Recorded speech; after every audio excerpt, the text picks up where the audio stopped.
Good afternoon, everybody. I welcome you all once again to the one of its kind platforms bringing forward research and innovation to co-create industry solutions. When we talk about co-creating or co-innovating, we need to get the perspectives from two sides of this ecosystem, that is academia and industry. For this, we have eminent speakers as panelists for the next round of discussions, where I would like to invite Dr. Savita Gandhi, who's Dean, Faculty of Computer Applications and Information Technology at GLS University, Ahmedabad. We have Dr. V. Rajkumar, who's Assistant Professor, Mechanical Engineering, IIT Jammu. Mr. Amit Chatterjee, who's leading the Industrial Segment Marketing IoT Group at Intel for the panel discussion. To moderate the session, we have Ms. Namita Jain. She's Deputy Director at Research NASCOM. I invite Namita to begin the discussion. Over to you, Namita. Thank you, Neha. Good afternoon, everybody, on this wonderful Friday afternoon. And I'm very, very excited about this very interesting panel today. The theme itself is very interesting. Our panel theme is about bringing research and innovation together to co-create Industry 4.0 solutions. And probably post-pandemic, almost 2 years into it, we can say, it's probably the right time that we discuss this, because there's a significant amount of need for digital transformation that has been felt during this time. Companies are looking forward to these solutions. And as we know, the two houses, which is academia and industry, coming together to create the next set of solutions is probably the ideal way to go. Very excited with our panel today, Dr. Gandhi, Dr. Rajkumar, Amit, a very warm welcome to you. And I really look forward to your ideas. We'll quickly begin the discussion. Everybody has this question in mind, and so do I. So I want to begin with this very simple question, and I'll probably begin with Dr. Gandhi, your views. How can, or how important is it, rather, to bring academia and industry together to really accelerate the pace of the next set of Industry 4.0 solutions?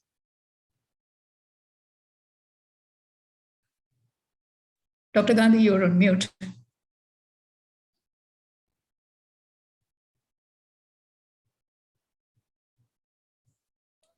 So I'm audible now? Yes. Yes. Okay, so I thank you. And first of all, I would like to congratulate NASCOM and the team for organizing this wonderful conclave in the collaboration with IIT Gandhinagar and IIT Jammu for bringing forward the smart research solutions for Industry 4.0. And also I'd like to thank you for inviting me as one of the panel members. And to see the question you put in, say, I personally feel that roping in academia to accelerate the process of providing solution is very, very important and very, very crucial at this juncture. If I talk about the other countries, already the universities and industry, they collaborate for the research and the research fundings and the outcomes. They are adopted by the industry.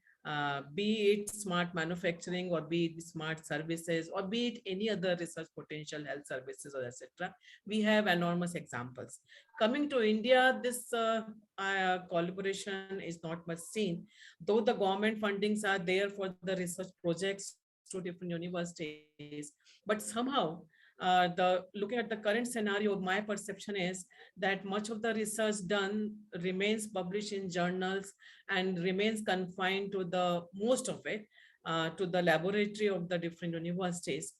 And the researchers do considerable work, but then they do it using simulation techniques through the public domain data available, and they are not able to test it, because as such mutual collaboration is not there. They do not go, the field labs are not available to them. And so they are not able to test their research on real field data. So what I would suggest is the capacity is there, potential is there, some DST funding is there. So if I think it's going to be win-win situation, of course, the details need to be worked out, the modalities need to be worked out, how to go about it needs to be worked out from right from the scratch, from beginning to end.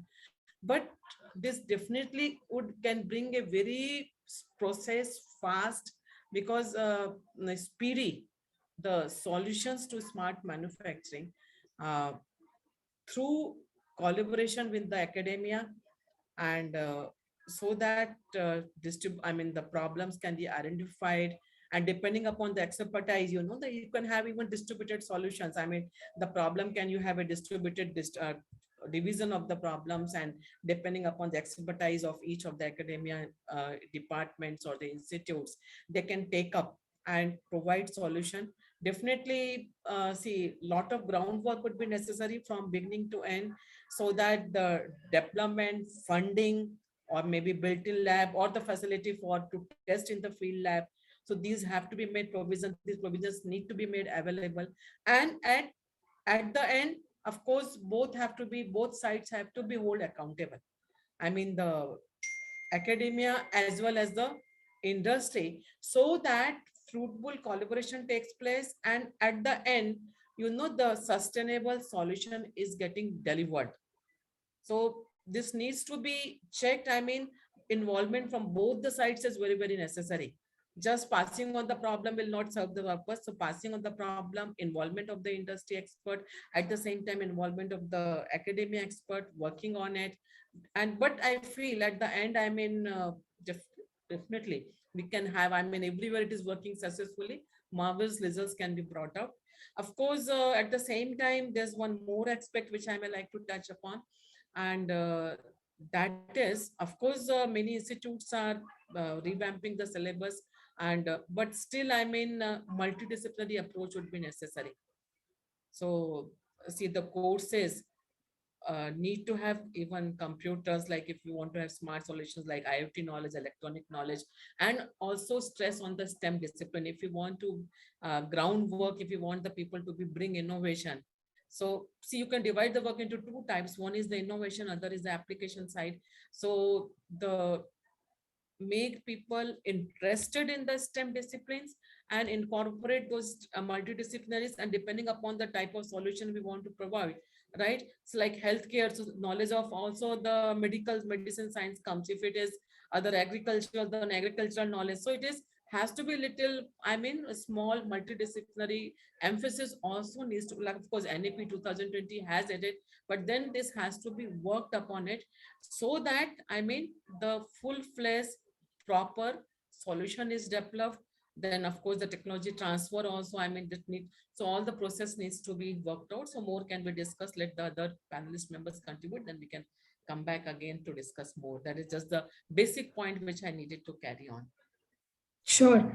Thank you, Dr. Gandhi, for setting a wonderful ground to the discussion. I think you brought out very, very important points about the need to build it into the curriculum, which means to address building capabilities from early on, the need to bring out the kind of research that academia is doing out in the open with a lot more collaborations, and probably most importantly, how do we bring a lot of trust between the entities, and how do we bring them together rather faster and across the country, so as to develop solutions faster that are practical and viable.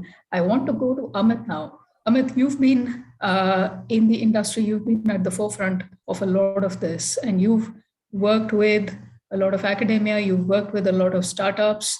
How do you see in your work the role of research, the role of innovation that comes from academia? How do you leverage that, and how would you like to take that forward? Yeah, thanks a lot, Namita, and thanks again, NASSCOM, for the opportunity to speak. Research is an integral part of any journey. Nothing comes out. You can actually. There was a pretty interesting article that came out a few days back, where the R&D funds spent on research doesn't necessarily translate to the company being the most valued.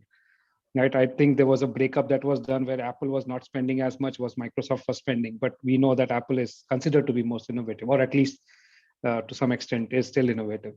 Now coming, so that essentially means that there is some research that needs to be done. There have to be an alignment of that research. Dr. Gandhi has already mentioned that. What we need right now is the need of the hour is to align that properly, because if we are not going line in hand with what the needs of the industries are, and if the academicians are not fulfilling that particular need, then there will be a tangent and it would just grow and grow and grow. The distance will just grow. What we are seeing in the other markets, specifically in the German market, Japanese market, and for that matter, even the Chinese market, the academia is in very close conjunction and working very closely with the enterprises and industries to give what I call as a long-term visibility of how the solution should look like. Because industries will work on short term because they need to ensure that everything is to be done tomorrow, day after tomorrow, and it has to be fixed. Industries, at least in the industrial segment, they don't work on a day-by-day basis, let's say on a half-yearly basis, but they want something to be done in a half-yearly basis. You cannot solve stuff in a half-yearly basis. Let's say if you're working on microgrid, or let's say EV charging micro architecture that you want to build in. EV charging is not set up in India yet. It is going to set up with the advent of so many EV companies coming in and the government policies coming in. Who will ensure that the right architecture is in place? Who will ensure that all of the components are rightly aligned upon? And who is going to ensure that the whole framework works and scalable? And academia is the one who creates that architecture, works on those, I would say, technology nitty-gritties as well as the essential pieces of it. And industries then just adopts on top of that. That's the collaboration that I'm looking forward to, or at least I'm seeing that it is working in other places. Excellent thoughts, Amit. And I think in your message, there's also a message that there's a lot of expectation from the academia, rightfully so. And I would request Dr. Rajkumar to shed light on this. I think you are best positioned, Dr. Rajkumar, to comment on this because you are working currently in that space and you have pioneered some of these partnerships. So help us understand what has been your journey, what have been your experiments in this area?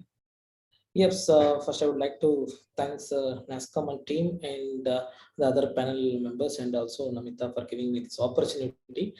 Yeah, so whenever we are talking about the collaboration between the industry and academia, so it's like the key to catalyze the innovation and growth in technology. That is what my understanding and that is what our basic understanding. And whenever the industry often focuses, like Amit was mentioning, addressing a solution that are near-term commercial value. That is, and academia always focus on building a new knowledge.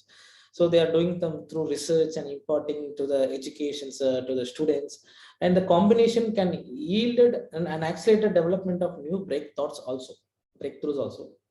However, industrial partnerships, they are like instrumental in advancing research and creating a skilled workforces. And what is the gain to industry is work-ready talent with specialist knowledge and practical training, and universities may benefit from having some opportunity to work on relevant technology and challenging problems. So these are some things that we can do, but the framework between industry and the university linkage, and that in particularly with the research. So whatever the research and development, what we are focusing, they are working. We are in the industry in IIT. We are working for the long-term technology that can be implemented. It may not be the immediate solution for the industries, but whatever the research of whatever the things, as he said, we are putting in the black and white. We are doing journal publications and scientific reports. All these things have been published. But however, that's going to be on the table anywhere and anytime. So even after 5 years or 10 years, if they want to go back and to take the technology and they want to take it, so things cannot do it immediately. And we need some time for doing some research, and because research is not like overnight, we cannot finish it off. We'll start from the scratches. For example, if any new technology, that's what when we are talking about the mobile phones, I do remember before 10 years back, a touchscreen mobile is more cost and it's affordable for the normal people. It's challenging. But did we think about it that after 10 years, everybody is going to use this touch phone mobile phone? So the technology has already been established and the research have been done there. And after 10 years, it's worldwide, it's become very famous. In 2008, I remember we did, wireless charging actually. That's a small research we did and other thing. So it's not an immediate solution that industry person immediately they can, it's very hard for them as well because they run for the near future commercial value. But research is not supports as of now. So far, the research is not supported maybe the near commercial value. But however, to overcome these gaps, so to build some bridges between these gaps, now as an academicians, we are also trying to support and getting some support from the industry also we are trying to address some near commercial value products as well, whereas already research have been done and how this can be done more with advanced technologies, all these things. And this can be another possible way that we can do. That is where recently, as I mentioned, there are a lot of programs have been announced from the Indian government also, so that academicians and the industry persons can join together to enhance the technology development, and the technology can be easily transferred to them as well. So that can be done. So we need to fill this gap between the industry and academics, so that the technology transfer can also be done. But however, our primary focus will be long-term achievement, long-term things, whereas the industry expectation, as far as my understanding is, they need a short-term things. That is the difference and the gap I felt. Oh, absolutely. Now, it's interesting that you bring out that there is a long term and a near term. One question that came to my mind, through the discussion is, as academic institutions are conducting research in this area, they are also in effect preparing their students for the commercial journey or the industry journey or the corporate journey, as we may call it, that those students are going to entail.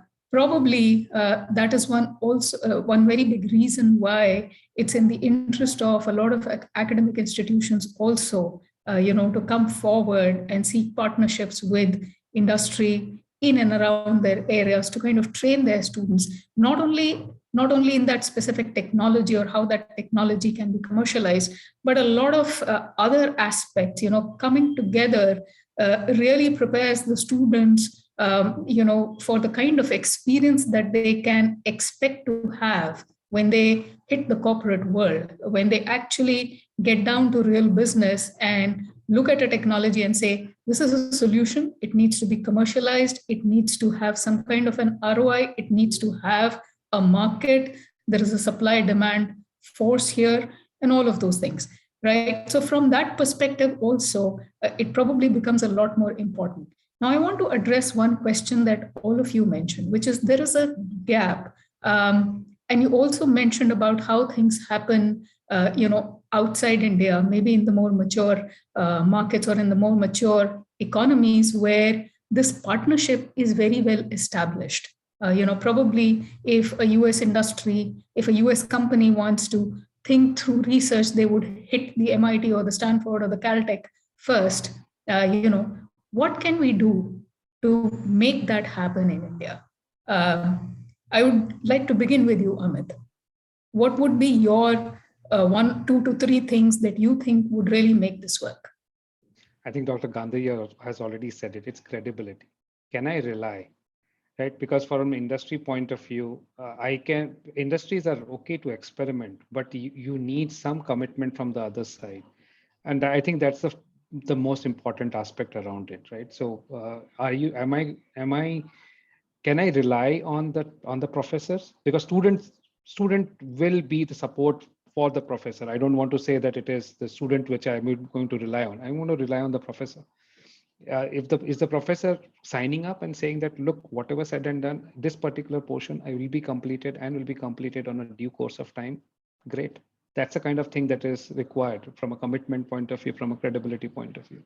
Once that is established, I am very, very, very confident that everybody else, at least the large and the medium enterprises, will come in and reach out to the academia and give out their challenges, because there are umpteen numbers, right? I cannot, so that's the second area, that once you start getting it, so first area, build credibility, second area, prioritize, because once you get multiple requests, you need to be able to prioritize them, and you need to see what exactly that is there. And third is influence the next generation of research that's going to be in alignment with the academic, with the industry requirement per se. I don't want to say that everything should be industry based, should not be, but at least a portion of it which makes sense, right? So this allows me to have a roadmap. So I see a roadmap of what exactly is going on. Second aspect, that I am able to now go and get that, okay, if it is a good priority item, like what Dr. Rajkumar said, that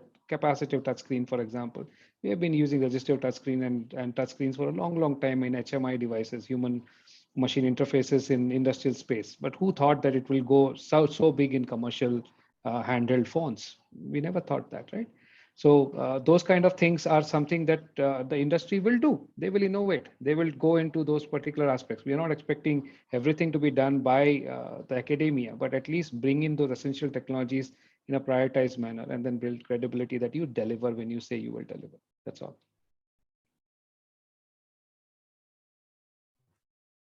Yeah, interesting point, Amit.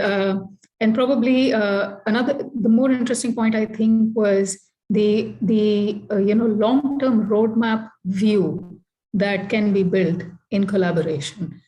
Dr. Rajkumar, help us understand how, when you look at long-term, long-term research, that you bring in the industry association, or you take your ideas to the industry. Can you share a few examples with us of how the process works and how can it actually be replicated?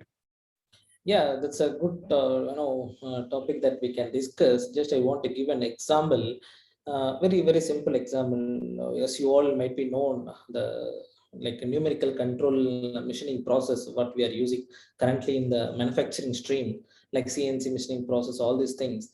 I will tell you a good example. This, if I'm not wrong, in 1940s, there is a name called John Parsons, who conceived the method of using the punch cards. So whereas the program will be in the punch cards. So then in 1948, the Air Force, in US Air Force, they demonstrated those sort of punch cards and everything. Then eventually what happened, from MIT, and they started working on the initial work to develop a prototyping NC, that is numerical control milling machine.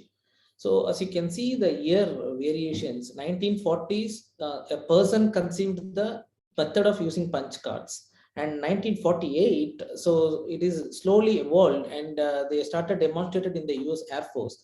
And 1952, this initial work have been started to develop a prototype, that is numerical control milling machine, the first time. Then they started retrofitting the conventional tracer mill with the position of servo mechanisms for 3 machine tool axes and other thing. And that is how they received the fund. So the US Air Force gave the fund to the MIT, and MIT started working on it, and they finally have a proof of concept, and the potential usefulness of the NC concept had been proven. This is happened in 1953, I guess. So once some money received by the professors or to the universities or institutes, we worked, and then they will merge with the industry, and the problem is received, and we do the research, and we will deliver the potential proof of concept to the industry. Now from there, MIT done a proof of concept, they have the patent, and they have that the history of telling that this NC is created by the MIT, but however, that is commercialized and that been transferred to the Air Force. Now all over the world, the CNC machine is developed. So this is the one example how the industries I'm talking in 1940s and 50s, but now we are having a very good technological improvement, and sophisticated way of easy communications and anything else, so money transfer, whatever may be. So based upon that, this gap, whichever I mentioned, that we can try to reduce it. And for example, we start doing research, which is basically scientific research, and we approach scientifically, not in terms of commercially.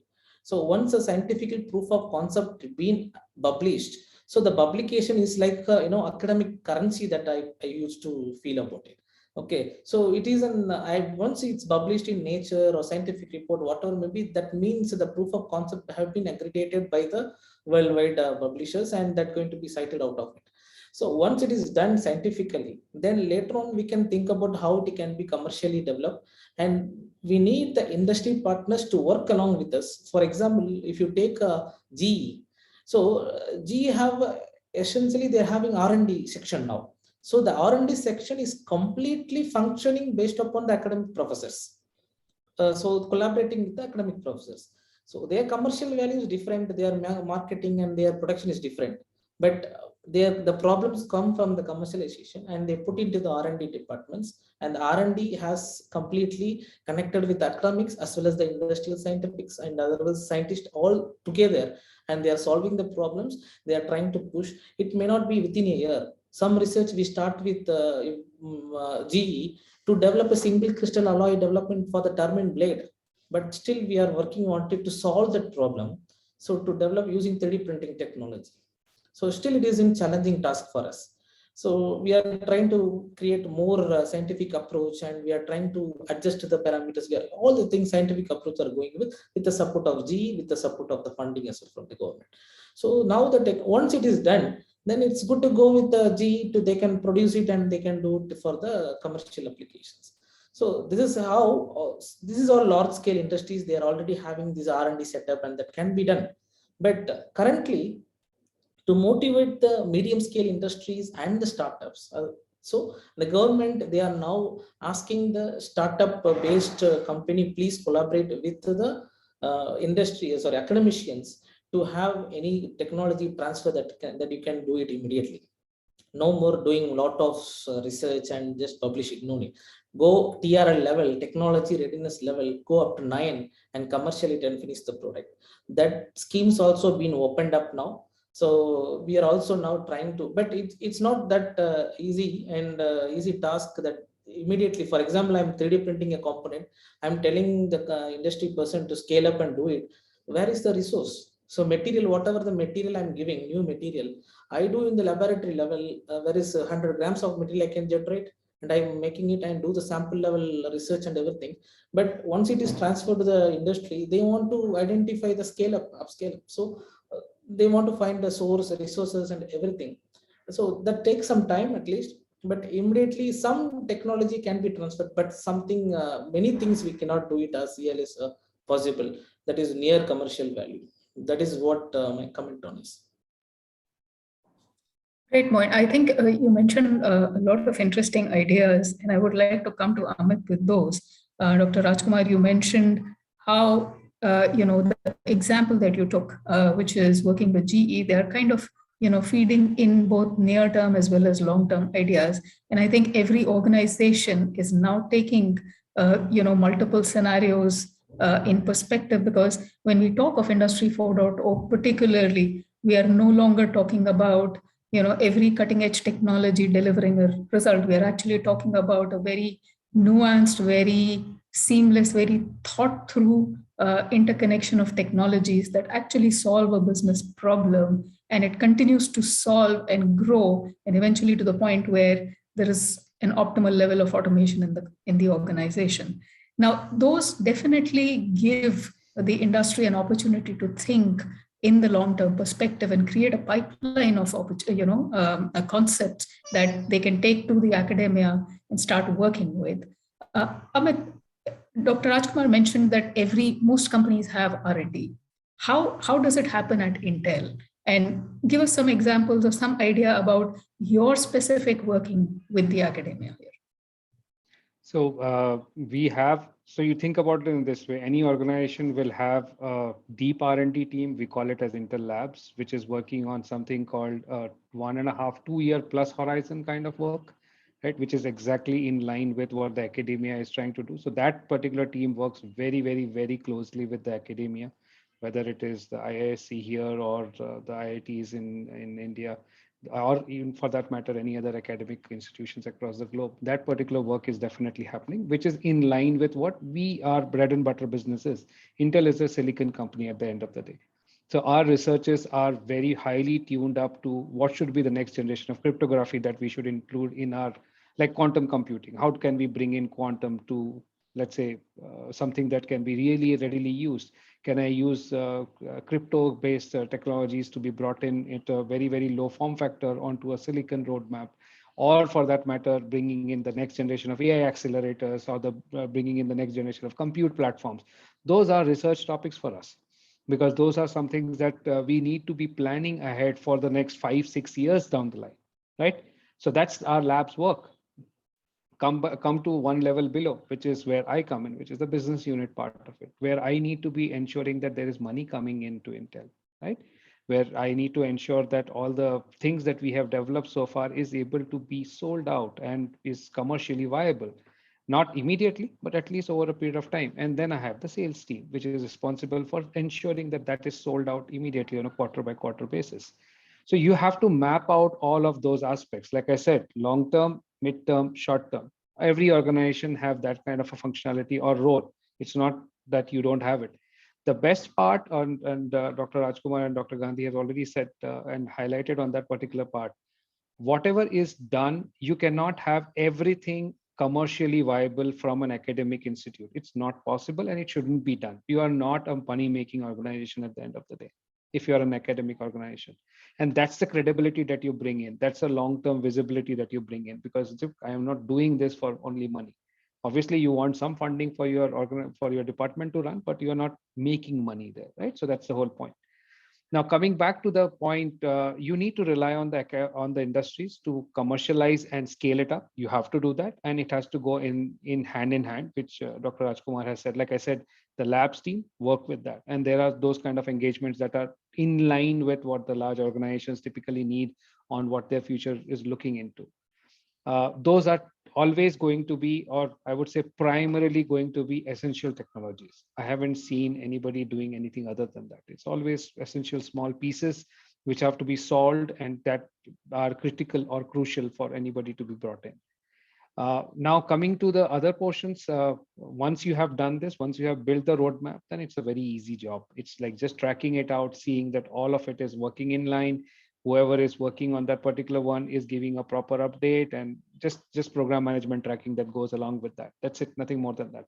And it's a win-win for both for the academia as well as for the enterprise, because they get a good, academias can experiment, industries cannot. So you as an academia have a huge leverage to try hundreds of different things and say, okay, 2 worked, 98 didn't work, that's fine. But when you go to an enterprise, they cannot do the same. They cannot say, I tried 100, 98 failed and 2 only worked. That's not possible. That's not good for them. If you come back and say the other way around, that 90 worked and 10 didn't, that's fine, right? So that filtering, that kind of reverse mapping is what I call it, have to be done together. And then we have a win-win story together. That's how I look at it. Great thought. I think I completely agree that the academia has a lot more capability to experiment. You also mentioned something about the labs always experimenting with maybe the frontier edge or the cutting edge of technologies that are going to be very critical to the business. Maybe not now, but in the future. And that's where the academia's role is very important. I want to come to Dr. Gandhi.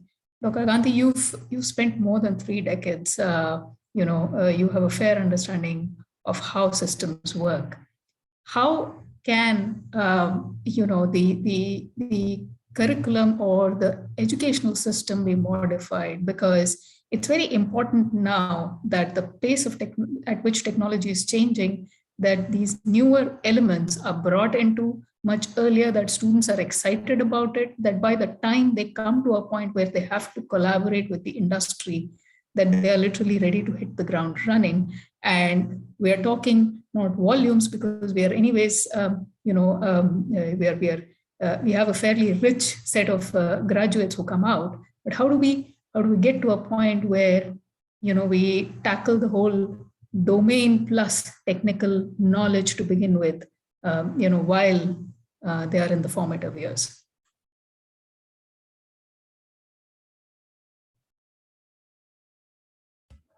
Thank you, Namita. See, the scenario over a period is changed a lot. I mean, earlier for the universities or for academic institutes to change the syllabus or to upgrade itself was a hilarious task. But now the things are changing a lot. So I feel that as far as the universities are concerned, higher education institutes are there. Say they definitely through the board of studies, I mean, already internship is already there for the students to work at the industry, but that they do only for a one semester. And I mean, they cannot be retained for providing research solutions to the industry.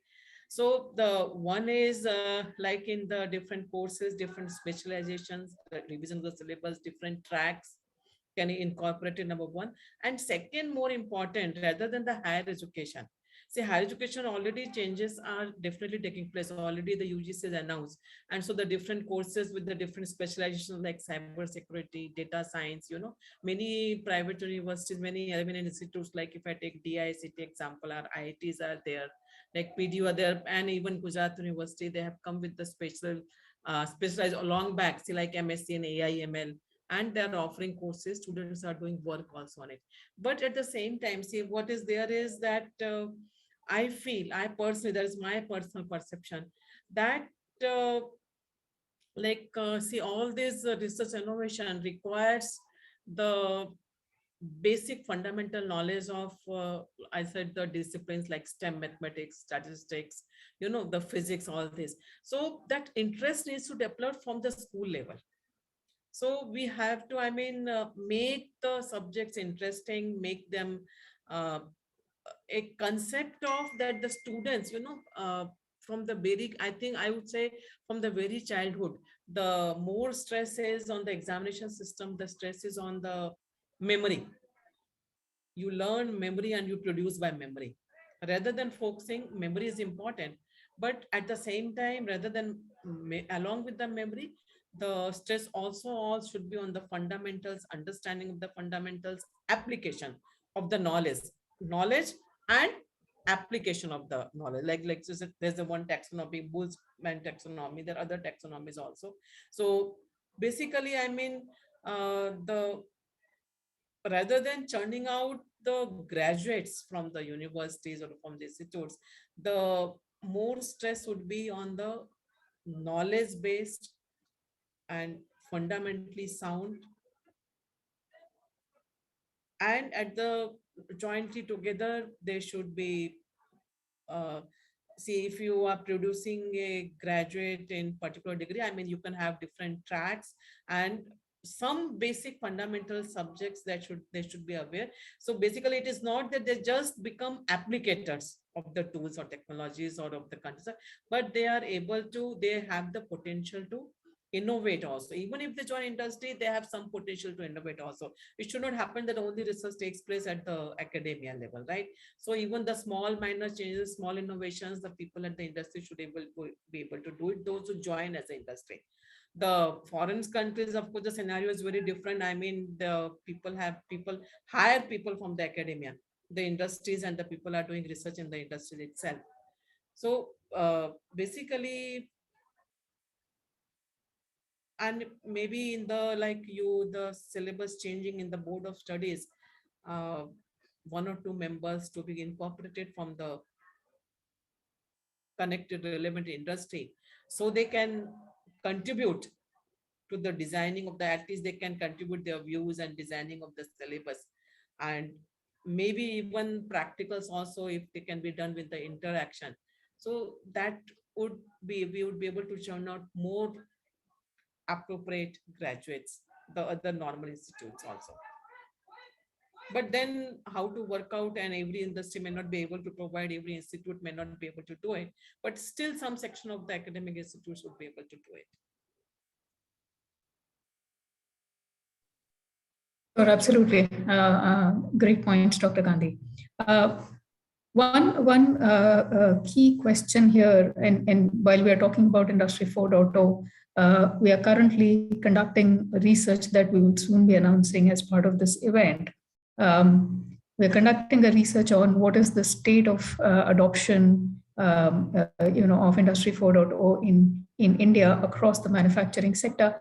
And one of the things that has come to an early notice as we have spoken to a lot of large organizations, mid-sized organizations across sectors, across discrete, across process manufacturing segments, is that probably there's a lot that's happening across multiple stages, if I may say, of the Industry 4.0 implementations.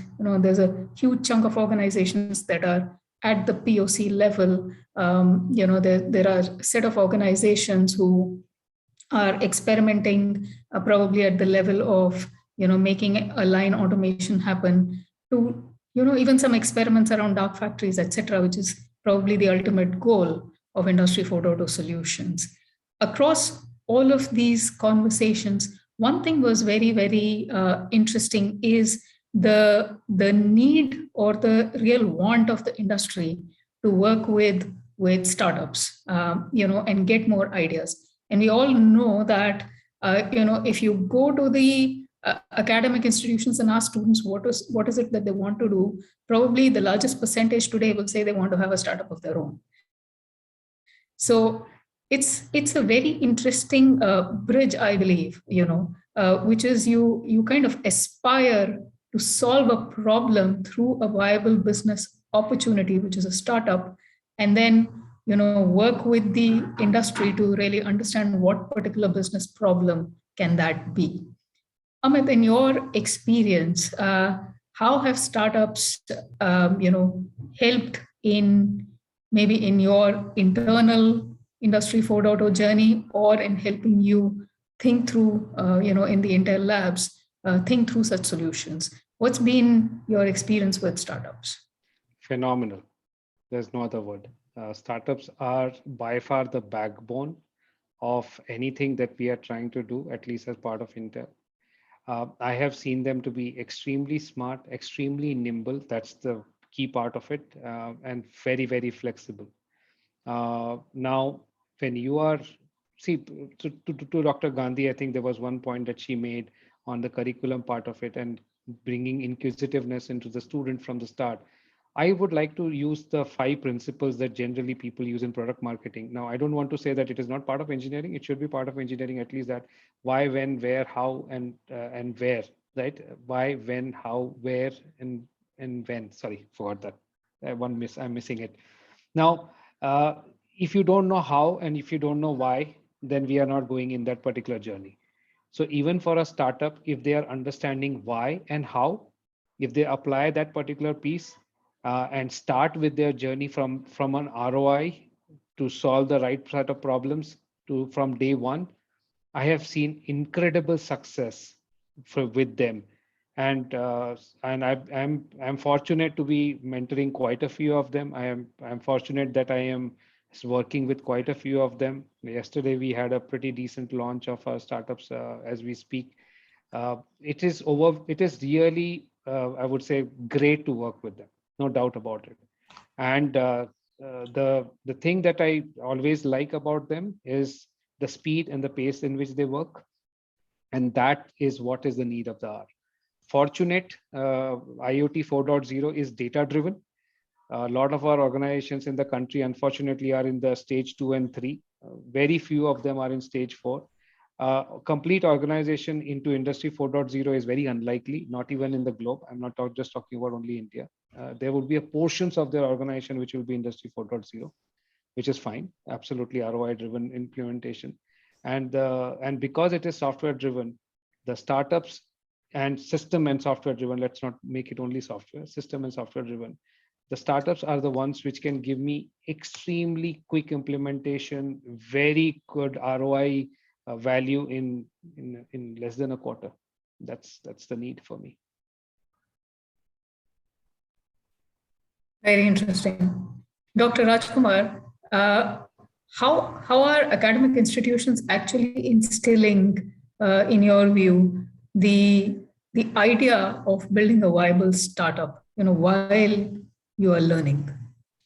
Yeah, actually, that's a very good point to touch in and pitch in. Actually, primarily the institutions, whatever they are doing, R&D, the scientific research. Now we are establishing a world-class research parks, actually, as you might all be known about it. So the world-class research parks in all the IITs we are trying to develop, and all the other very good universities also, they're trying to develop the research parks, and some of which are really supported and funded by the industry partners. And that can be provided, dedicated space for the research. And as you can tell, one word is a deep technology. So whereas focused startups have been incubated at these research parks, actually, and their success has been, as Mr. Amit mentioned, is been a result of the collaboration with the industry and like to the academia. So based on the success of these research parks, for example, as I can say, IIT Madras and IIT Bombay, and the government already they have announced the establishment of another 5 new research parks from IIT Delhi, IIT Kanpur, IIT Hyderabad, IIT Guwahati, and IIC Bangalore to increase the momentum, so that the deep technology focused startups could be incubated at these research parks. And as an example of this model, the collaboration between the government, industry, and academic, all these approaches are tackling and the spread of, you see, in the COVID-19 as well. There was a good article when I was come across with this Hindu paper. So from testing kits to tracking apps, ventilators to vaccine development, and the journey from R&D to commercialization happened faster than ever seen before. That is agreed, right? So that is how the platform have been created. And that is way that we are decoding of emerging technologies. Fundamental changes will take place in the healthcare with the personal medicine, digitization of the economy and society with the AI and high performance computing and transportation. All these things, some which requires a solution can be deployed sustainability in India. That is what our academic collaborations with an enabling government framework will be critical to innovate and commercialize these solutions. So that is what my comment on it, actually.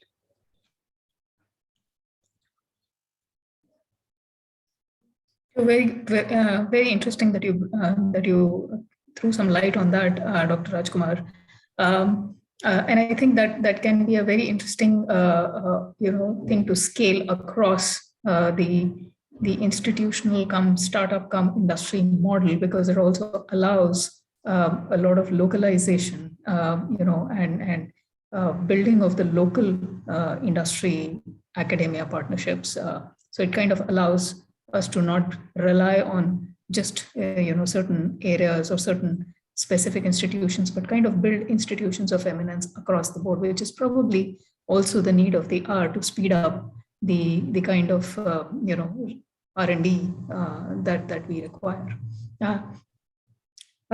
Being conscious of the time, I want to come to all of you with one last question, which is, we still have a long way to go, is the message that we've heard consistently.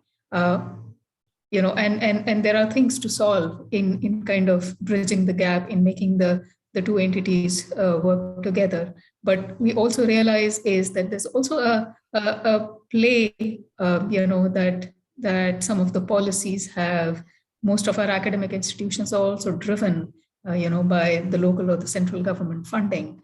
And government also has a role here. A lot of these parks probably have some element of that role. So just one comment from each of you. How would you like, at a policy level, or and I'm not talking really formal policy, but what would you like to see? What one ask would you have, in order to make this work? In order to make the whole research and innovation environment in India, not just around Industry 4.0, but generally, we are aiming to be a digital economy of almost $1 trillion by 2025. How can we really speed this up?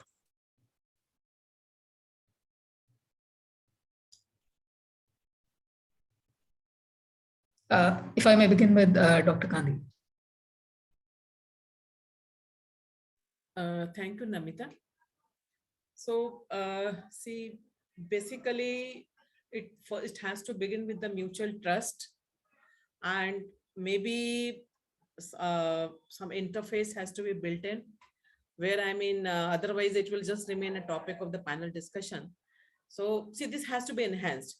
The premier institutions, it is already going on, but then it has to be enhanced to some top universities also, and then slowly middle level university and so on. So this research culture among academia is already there, but to be increased in some universities. So basically, maybe some interface to be built in, where the industry, like-minded industry persons who are interested in the solutions, and the academia who are interested in the solution, provided they meet, discuss, and work on it. And definitely in the beginning, because once one is beginning from the scratch, a model has to be built up from beginning to end, how the things will go. Maybe in the beginning, as we learn, we will go on enhancing and improvising upon the model. So beginning of a model may not be 100% foolproof, but then we have to build the model. That means how the problem will be there, the responsibilities to be assigned from both the sides, credibility from both the sides, right? So how it will go about. So from beginning, giving the problem, time frame, how to work upon it, funding, how to test, that up to last transfer, the product delivery time. So everything has to be, say some time frame, the things have to be worked out, right? And beginning has to be made. Uh, beginning should be there, and so that win-win situation arises.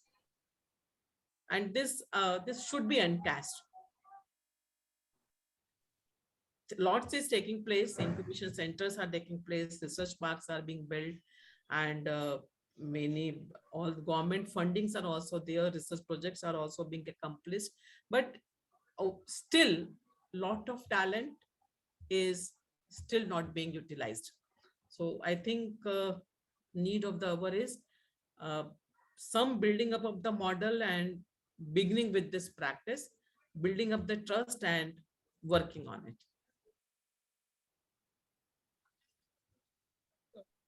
Dr. Gandhi, you mentioned an interesting point about a platform. Amit, coming to you, a platform across industry, academia that gives visibility of the kind of projects that are being worked across a national level platform. Your thoughts?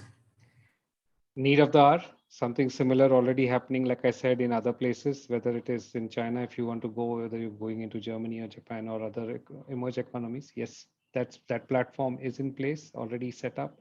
And both the academia as well as the industries and everybody is contributing. From a government and policy point of view, there's only one statement that I want like to make. Government can only talk about rebates and benefits. So if they can pass on benefits to the enterprises based on their level of engagement with the academia, it will just encourage them even more. Sure. Dr. Rajkumar?